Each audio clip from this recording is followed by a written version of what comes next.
ಜೀವನ ಎಂದು ನಾವು ಅಂದುಕೊಂಡಂತೆ ಸಾಗುವುದಿಲ್ಲ. ನಾವು ಅಂದುಕೊಳ್ಳೋದೇ ಒಂದು, ಅದು ಸಾಗೋದೇ ಬೇರೆ ತರಹ. ಅಂತಹ ಸಂದರ್ಭದಲ್ಲಿ ಮನಸ್ಸು ಕುಗ್ಗೋಗುತ್ತೆ. ನಾವು ಎಷ್ಟೇ ಪ್ರಯತ್ನ ಪಟ್ಟರೂ ಯಾವುದು ಆಗದೇ ಇದ್ದಾಗ, ನಮ್ಮ ಹಣೆಬರಹನೇ ಸರಿಯಿಲ್ಲ, ನಮ್ಮ ಕೈಲಿ ಏನು ಮಾಡೋಕ್ಕೆ ಆಗಲ್ಲ ಅನ್ನೋ ಭಾವನೆ ನಮ್ಮನ್ನ ಕಾಡುತ್ತೆ.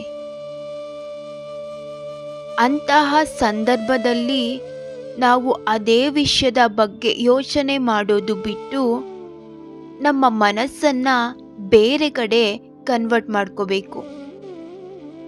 ಒಂದೊಂದು ಸಾರಿ ನಾವು ಎಷ್ಟೇ ಕಷ್ಟಪಟ್ಟರೂ ಏನು ಆಗಲಿಲ್ಲ, ಆ ದೇವ್ರೇ ಇಲ್ವೇನೋ ಅಂತ ಅನ್ಸ್ಬಿಡುತ್ತೆ. ನಾವು ಅಂದ್ಕೊಂಡಂಗೆಲ್ಲ ಆದರೆ ನಿಜವಾಗ್ಲೂ ಆ ದೇವ್ರನ್ನ ಮರ್ತೇ ಬಿಡ್ತೀವಿ ಅನ್ಸುತ್ತೆ. ಅದಕ್ಕೆ ಸ್ವಲ್ಪ ಕಷ್ಟ ಕೊಟ್ಟು ನೆನಪು ಮಾಡೋದು, ಅವನು ಒಬ್ಬ ಇದ್ದಾನೆ ಅಂತ. ನಮ್ಮ ಮನಸ್ಸನ್ನ ಸಂತೋಷವಾಗಿ ಇಟ್ಕೋಬೇಕು ಅಂದರೆ ಧ್ಯಾನ ಮಾಡಬೇಕು.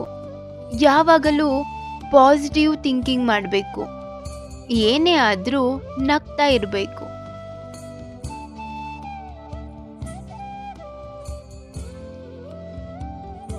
ಸ್ವಲ್ಪ ಟೈಮ್ ಅಲೋನ್ ಆಗಿರಬೇಕು. ಮನಸ್ಸಿಗೆ ಸಮಾಧಾನ ಮಾಡ್ಕೋಬೇಕು. ಸಾಧಿಸೋಕೆ ಪ್ರತಿದಿನದ ಪರಿಶ್ರಮ ಅವಶ್ಯಕ. ನೀನು ಆಸೆ ಪಟ್ಟಿದ್ದು ಸಿಗಲಿಲ್ಲ ಅಂತ ಬದಲಾದ್ರೆ ಪ್ರಯೋಜನ ಇಲ್ಲ. ನಿನ್ನ ನಿರ್ಧಾರವನ್ನು ಬದಲಿಸು.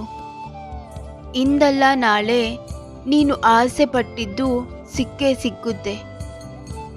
ನಾವು ಹೇಗೆ ನಮ್ಮ ಜೀವನವನ್ನ ಎದುರಿಸ್ತೀವಿ ಎಂಬುದು ಮುಖ್ಯವಾಗುತ್ತೆ. ಸುಖವೋ ದುಃಖವೋ ಕಷ್ಟವನ್ನು ತಾಳ್ಮೆಯಿಂದ ಎದುರಿಸಬೇಕು.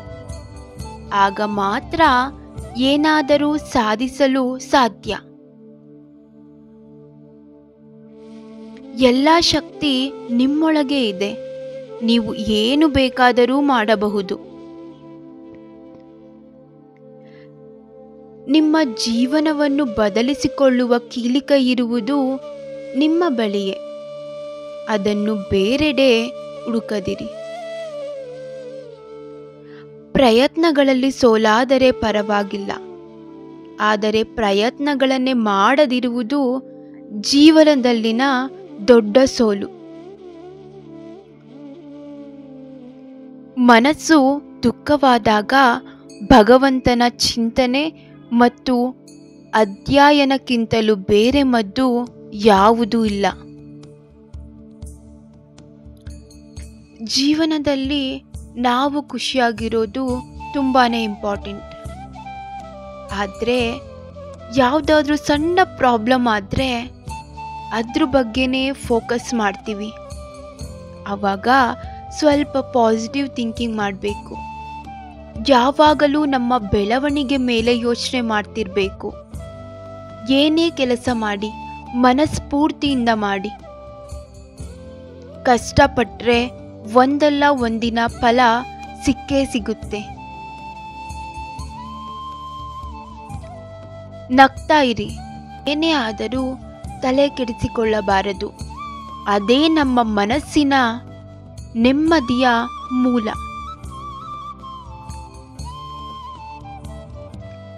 ಬರೀ ಸ್ವೀಟ್ ತಿಂದ್ರೂ ಬೋರ್ ಆಗುತ್ತೆ. ಅದಕ್ಕೆ ಅವಾಗವಾಗ ಹುಳಿ ಖಾರ ಕಹಿಯನ್ನು ಕೂಡ ತಿನ್ನಬೇಕು. ಇದೇ ರೀತಿ ಲೈಫಲ್ಲಿ ಬರುವ ನೋವು, ಸೋಲು, ಅವಮಾನಗಳನ್ನು ಸಿಹಿ ಕಹಿ ಥರ ತೆಗೆದುಕೊಳ್ಳಬೇಕು.